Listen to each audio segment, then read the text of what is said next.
jamais trahir le pays, ne jamais trahir le Congo.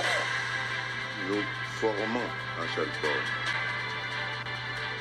Ce corps des défenseurs de notre pays.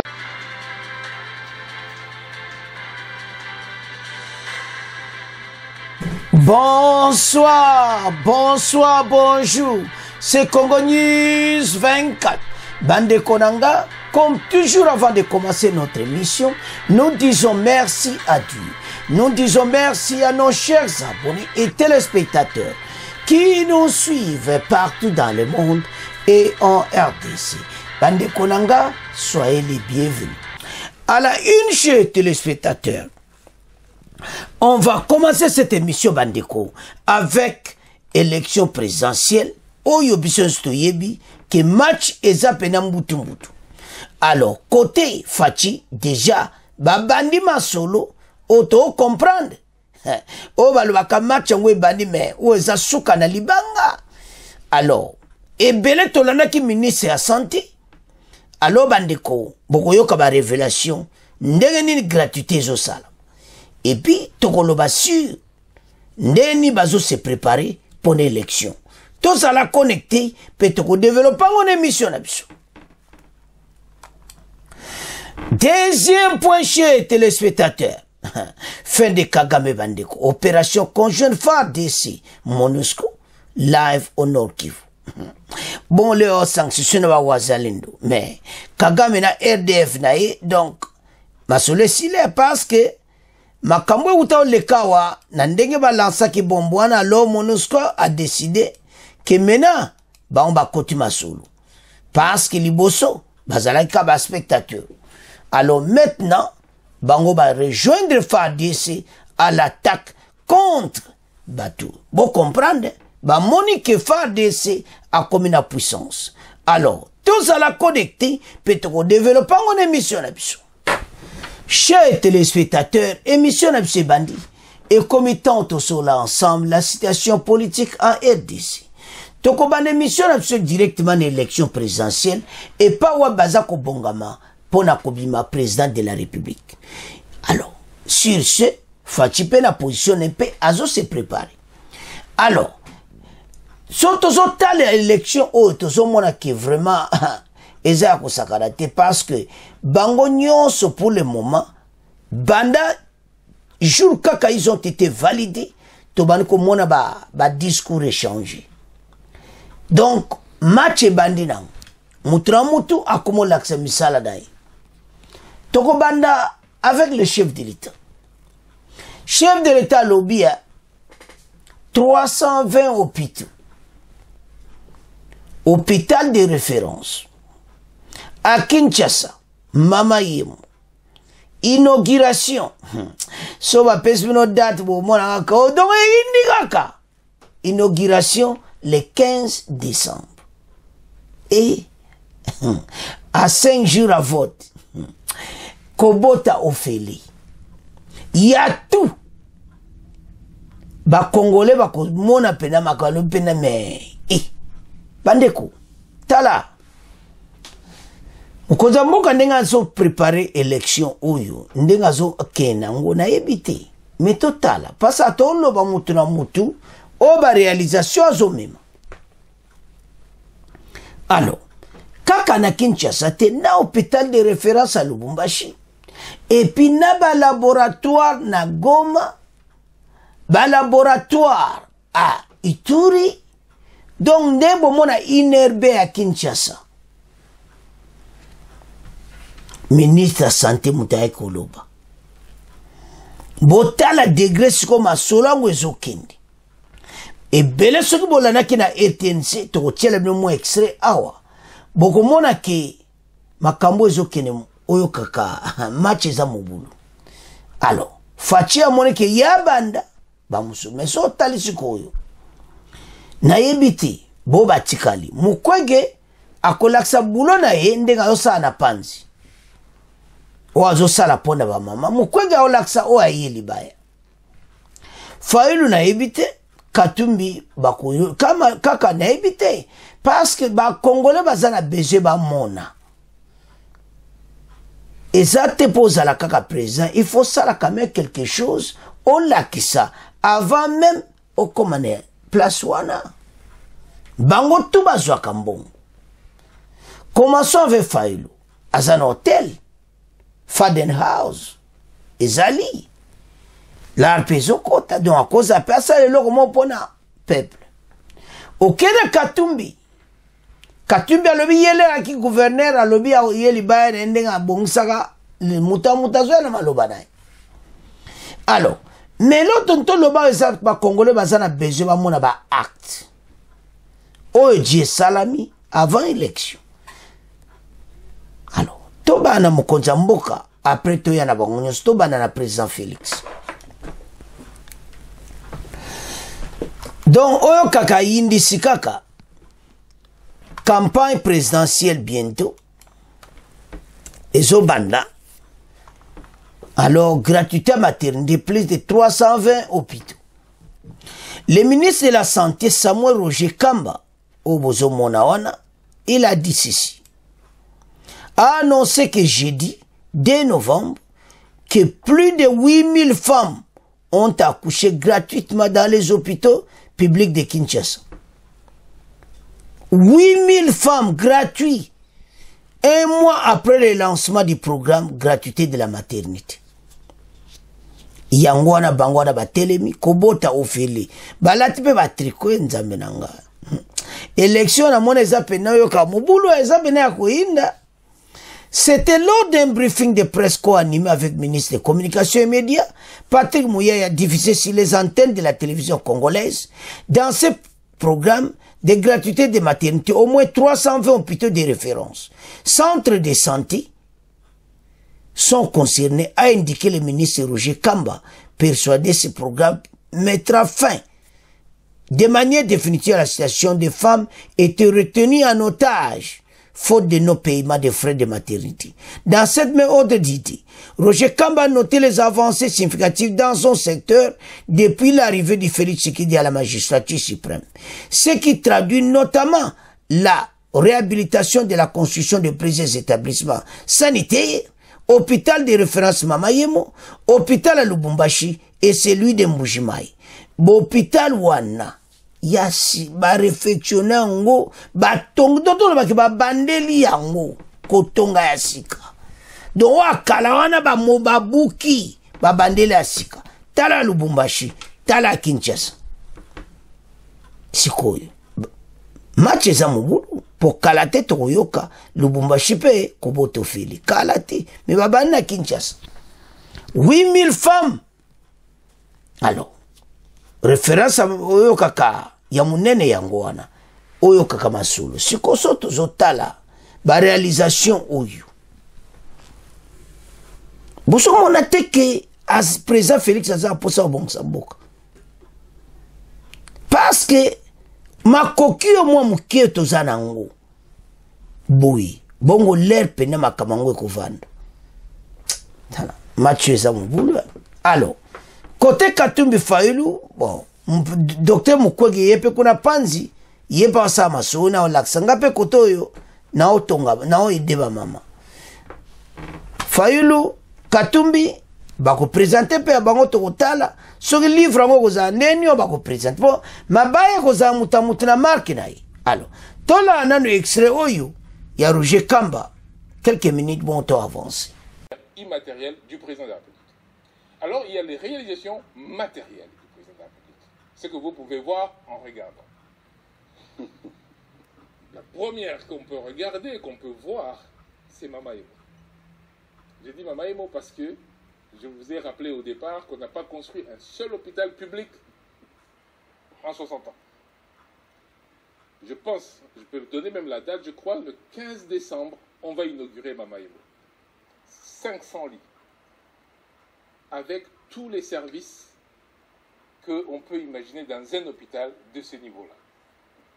Et ça, si on enlève les 2 premières années qui ont été perturbées, disons que le président aura fait ça en 2 ans et demi. Mamaemo, vous voyez tous, on va montrer les images pour les gens qui seraient encore en train de douter, mais je vous donne même la date, mi-décembre, on inaugure Mamaemo, il devient fonctionnel. C'est pas seulement inauguré, ça devient fonctionnel. Ceux qui sont de Lubumbashi connaissent très bien l'hôpital Saint-Dieu, que nous allons aussi inaugurer. Pareil, un hôpital neuf. En image d'ailleurs, l'hôpital Saint-Dieu. Voilà l'hôpital Saint-Dieu. Allez voir l'intérieur de l'hôpital Saint-Dieu. Et quand vous allez voir comment c'est équipé, vous comprendrez cette réalisation matérielle du président en santé et vous vous rendrez compte de ce que c'est. L'hôpital de la Mouya en Bujimaï. Mais je vous ai parlé d'Ebola.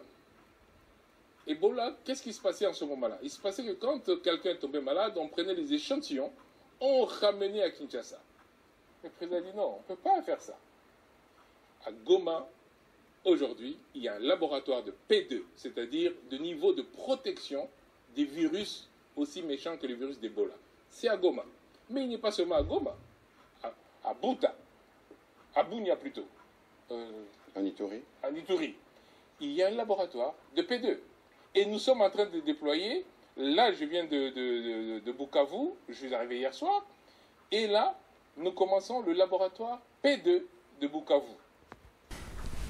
Bandeko tolandi biso nyonso ministre Rujikamba doto yoki ba réalisation oyo mokonza mboka azobongisa balobi ke banda état colonial hôpital ni biso totongi botanga donc o pena ya l'état ezate bato baotonga biloko privé na bango bazoko tonga biloko na ba pays mosusu bozwaka na sango EDC zawana isamawa siko mwana mboka azo se sentir ki alinga bongisa mboka naye mabe wapi mais soki totala ba référence à boui eza kosakana te. Alors maintenant élection ezosenga muta aloba ya tolobi ka afaci te mukwege mpe aza na ye libaya na ye oyo akoloba ya panzi bakatumbi fo alo mate fo yelo mpe fo alakisa ya ye mutu na mutu oza na besoin tomona makambo yango clair nde tozokende élection eza kaka te kolobaloba tomona. Alors eza te kopromettre ke soki nakomi bongo na vie normale boye il faut kosalaka ba action. Oui, Katumbi pele moi salaka, toza un peu juste. Mais et l'autre senga mena que ba congolais ba limba mona ba acte. Lelo yo ba mama Kinshasa bazo boto feli. Eh yoko lo ba mama voter nan. Que ça na place na bangote.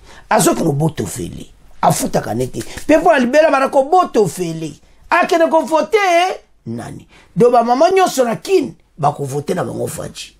Soko ndimelinga te watu tika on a bien.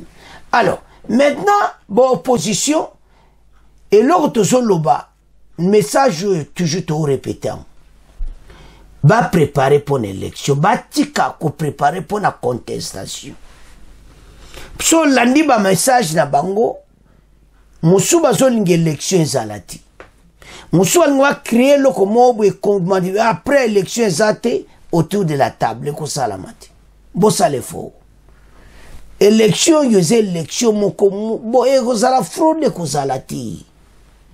Ce qui quand d'imaginer, c'est que bureau par bureau, parce que beaucoup mona mouta ko bima, na chaque bureau. Beaucoup mona pele, parce que, tabotala, je donne un peu à Kinshasa. Na yebite. Et kozala ko sakanate. IDP sa osala kuna. Bemba.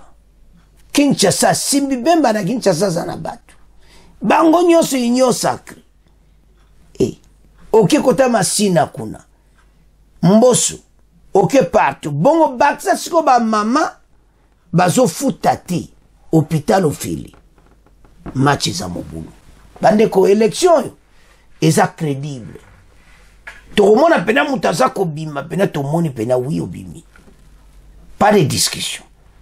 Alors et l'autre au sein en opposition va se préparer, va tika ko lenga ko loba pour la contestation la CENI comme ça. Non, arrête tout ça. Préparez-vous. Élection est en cours. Bientôt le 20 décembre. Mais connaissez Siliti. Toko de novembre. le mois prochain match yango eza mobulu. Alors botelema ba congolais ba mona vraie élection masolo kitoko. Alors bana mboka tokomo tika premier point na bino tokomo kende na deuxième point. Alors chers téléspectateurs et yindi na Nord Kivu, MONUSCO akoti masolo alobi FARDC biso doza sima na bino ensemble to lancer opération oyo kaka Springboks ba lancer opération ba besoin combo.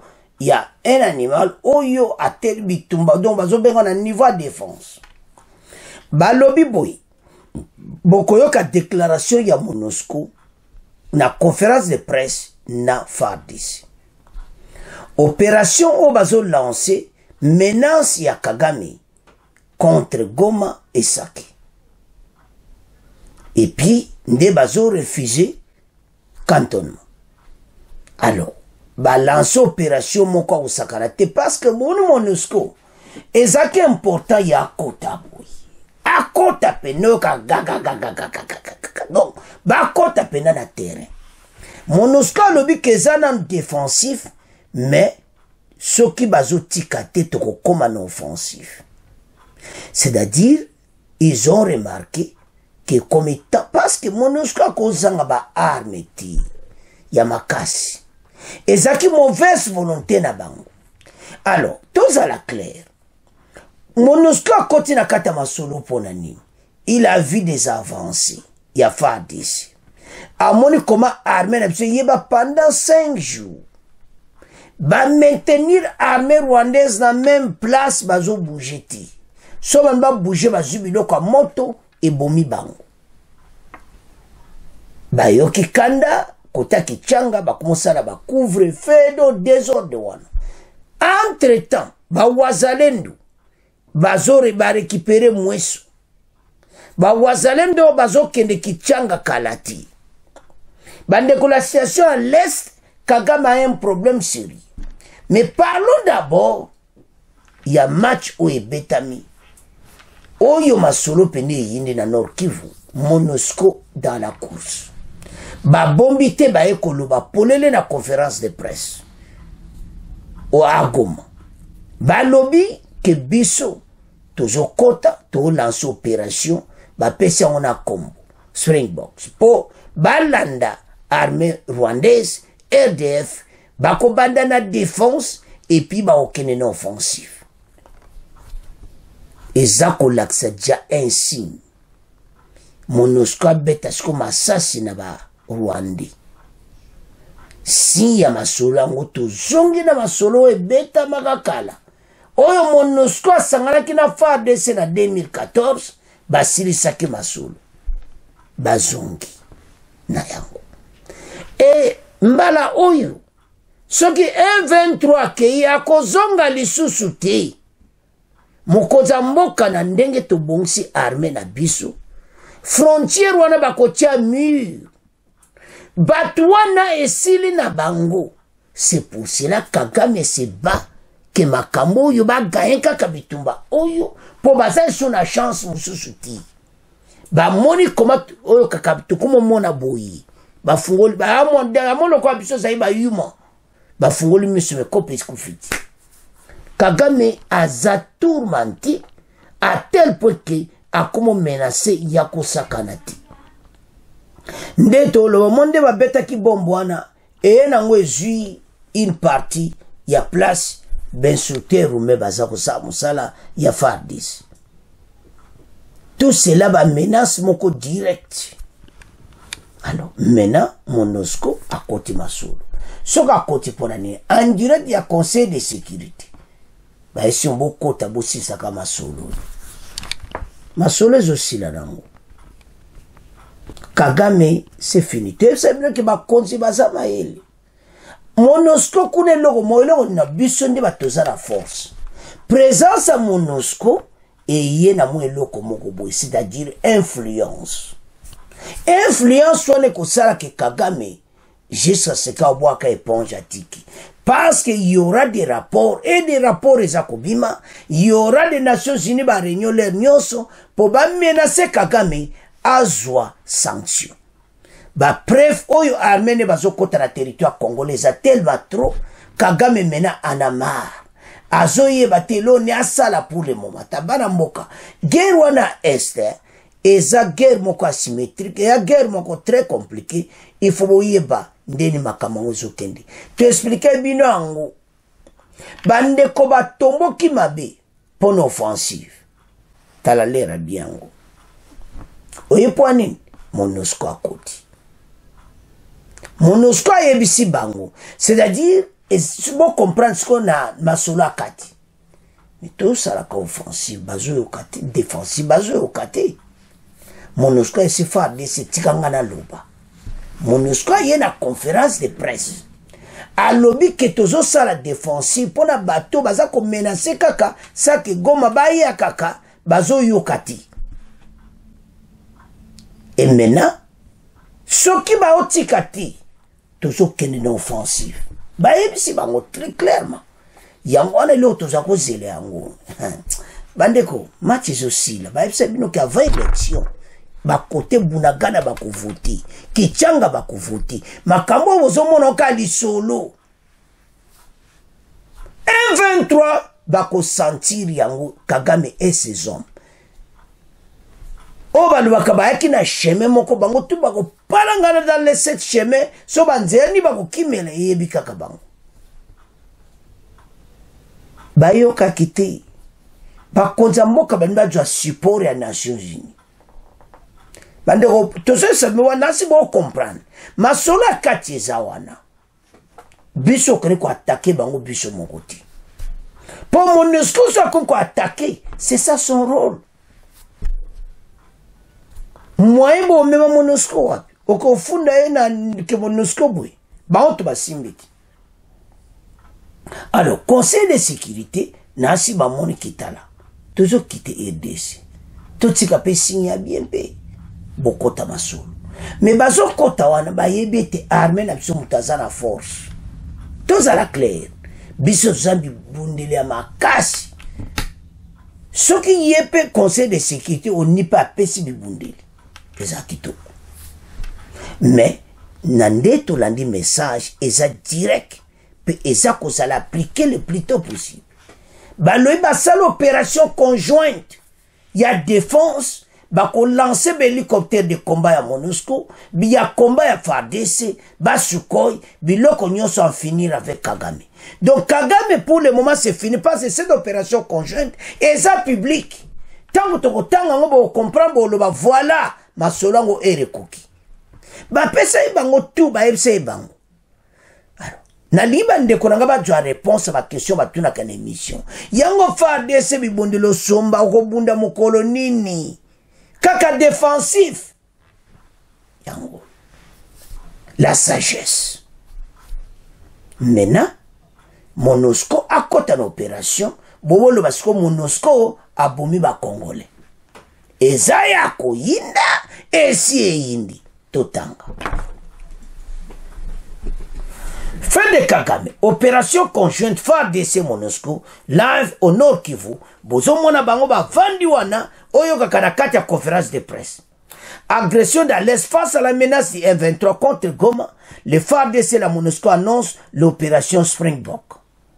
La force de la MONUSCO et les forces armées de la République démocratique du Congo ont annoncé ce vendredi 3 novembre à Goma Nord Kivu le lancement de l'opération conjointe dénommée Springbok.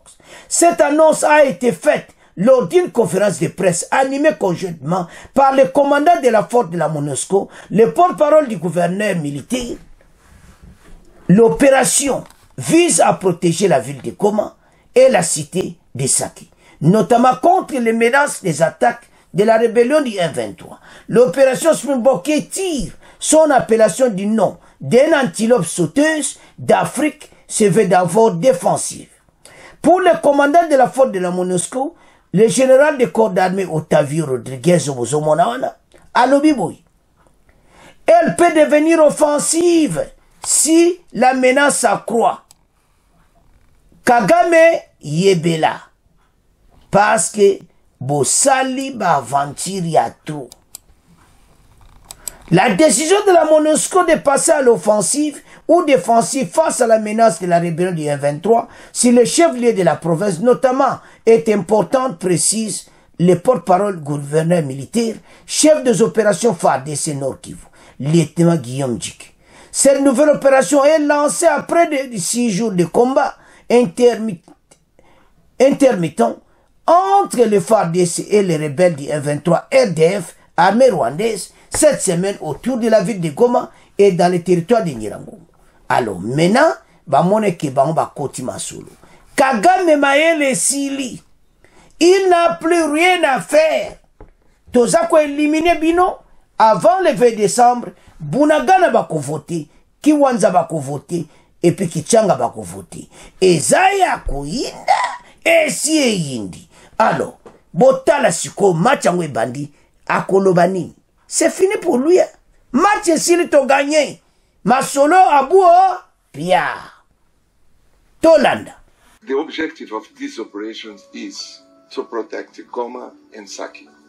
We decided to, in the first step, to establish a strong defensive line in front of Goma and Sake. It's a defensive approach for this moment. Of course, if some illegal armed group try to attack Sake or Goma, we will change our posture to defensive to offensive one. But about an offensive operation conducted by FARDC against M23, in this case, we have to talk about that and we have to plan it because, as you know, we have many other measures on the table, political one, diplomatic one, try to solve this problem in a peaceful way. Les forces armées de la République démocratique du Congo estiment que la décision prise par la MONUSCO est une décision vraiment importante, mais aussi réfléchie. Il est important, très important, que nous puissions donner une chance à la réussite de ces opérations conjointes. Et du côté Nord Kivu, la force de la MONUSCO et l'armée congolaise lancent l'opération conjointe dénommée Springboks. L'annonce est faite ce vendredi à Goma lors d'un point de presse animé conjointement par les commandants de la force de la MONUSCO et le porte-parole du gouverneur militaire. L'opération vise à protéger la ville de Goma et la cité de Sake notamment contre la menace des attaques de la rébellion du M23. Depuis Goma, Bernard Denyangi. L'opération Springbok, tirant son appellation du nom d'une antilope sauteuse d'Afrique, se veut d'abord défensive. Pour le commandant de la force de la MONUSCO, elle peut devenir offensive si la menace s'accroît. Général de corps d'armée Otavio Rodriguez de Miranda, Filo. Ces récents combats entre les M23 et les groupes armés ont forcé environ 300 000 personnes à fuir leurs maisons. Les M23 progressent actuellement vers le sud, en direction de Sake, qui suivait un rempart essentiel dans la défense de Goma. C'est pourquoi aujourd'hui, la MONUSCO et de la FARDC ont lancé l'opération Springbok. La décision de la MONUSCO de passer à l'offensive ou défensive face à la menace de la rébellion du M23 sur le chef-lieu de la province notamment est importante, précise le porte-parole du gouverneur militaire, lieutenant-colonel Guillaume Njike. C'est une décision vraiment importante car la MONUSCO connaît bien l'ennemi qui se trouve être la M23 appuyé par l'armée rwandaise. Cette décision est annoncée après près de 6 jours de combats intermittents entre les FARDC et les rebelles du M23 cette semaine autour de la ville de Goma en territoire de Nyiragongo. Goma. Téléspectateurs, tout l'an de conférence de presse. Bateau et Sili. Sikoyo, avec cette pression entre les FARDC et la MONUSCO, Batsesko ba Wazalendo. Les Wazalendo va récupérer Mweso, bientôt bazo kene Kichanga. To ebsa ibino que, ba population va voter avant le décembre. Partout, na RDC va voter. Tant na le wabongo, bande ka Congo meteme rouge. Ah, Congolais mutema mabe, mboka na yo moko. Ah, c'est qu'ils pensent que cette victoire à l'Est, c'est la victoire de Fachi. pona ni motema boy. Esa victoire a fatiti. Esa victoire ba Congolais. Ya mboka. Ya armée na biso. Non, totam samboko boiti. Na bin opposition, on ne parle même pas de l'Est. Alors, tozonga na masulu. Opération Springbok. Le nom d'un antilope qui saute pour la défense. Maintenant, toujours qu'il ne peut offensive. Bah, ABC Kagame. Que si ça continue, bah, auto ça la 6 jours, hein. Kako beta pam pam pam pam pam. Entre temps, bah, wazalendo bazo menacer vraie guerre na ba M23. Kune zande bitumba. Do ba wazalendo bazo tikati. Et maintenant, FARDC avec MONUSCO Machebandi. Nsele Samulaï, Kagame na batunaye, bakuluka ba porto bakokende, ba porto bakudusula, maye les sili na bango. Nous allons vaincre cette guerre et puis toko gagner batouille, toko benga na bango. Et ba peuple a voté. Bakokanga baona maboko, mususo bakokanga ba jibon ba tcheba ona cantonnement. Mwanda moga bakuzwa. C'est la preuve beaucoup de cantonnement. Monsieur Zang.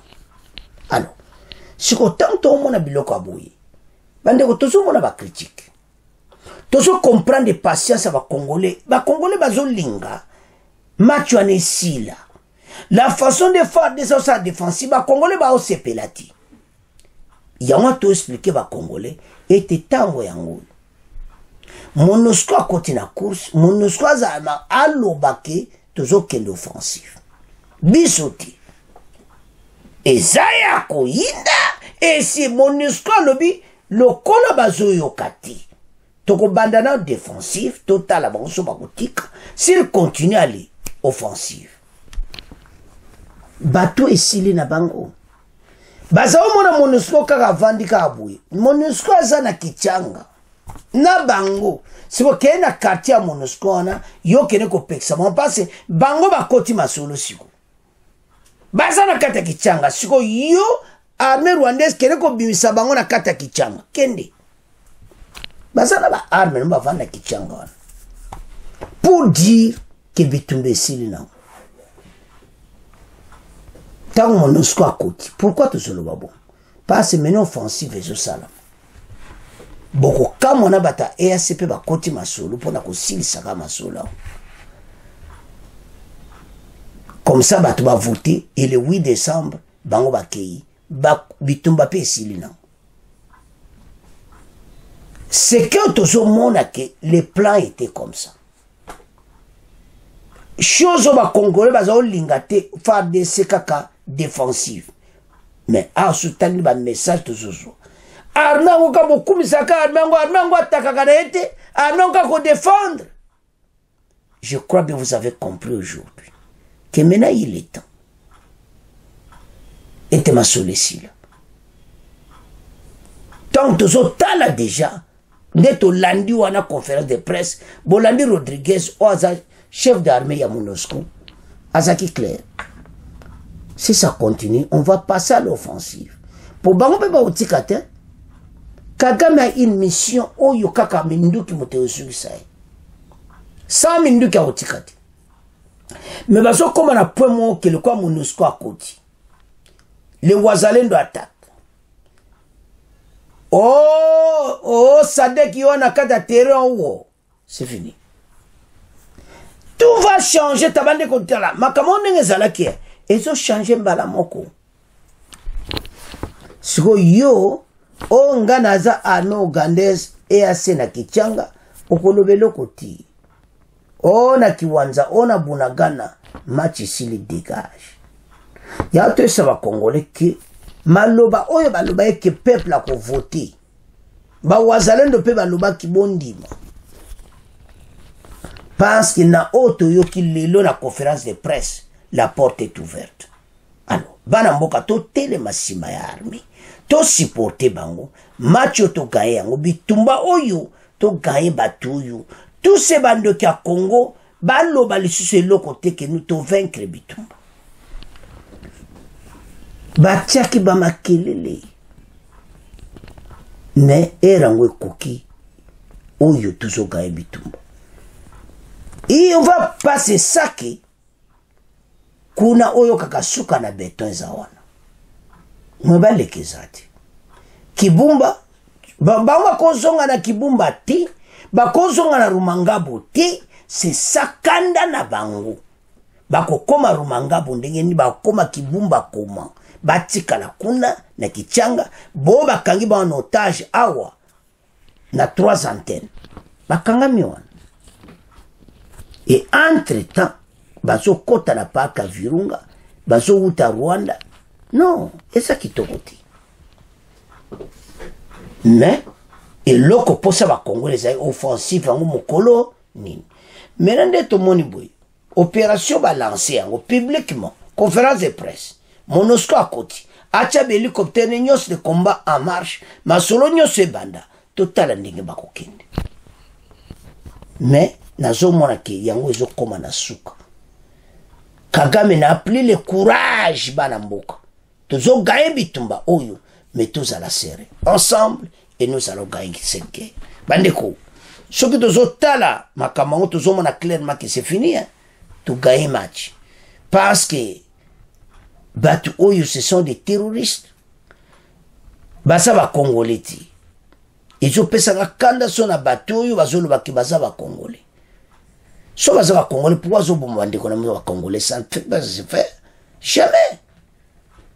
Alors en tout ça et comme étant oyo guerre wana esila FARDC abwaki ne koloba makambo wana MONUSCO yoloba MONUSCO alobi maintenant opération Springbok et Bandi total ndenge okindi. Alors bana mboka nde tolobaki chaque fois s'abonner awa to bono pesa mais toutes les informations est bon la nango de près oyoki otangi masolo kitoko à s'abonner massivement na chaîne oyo.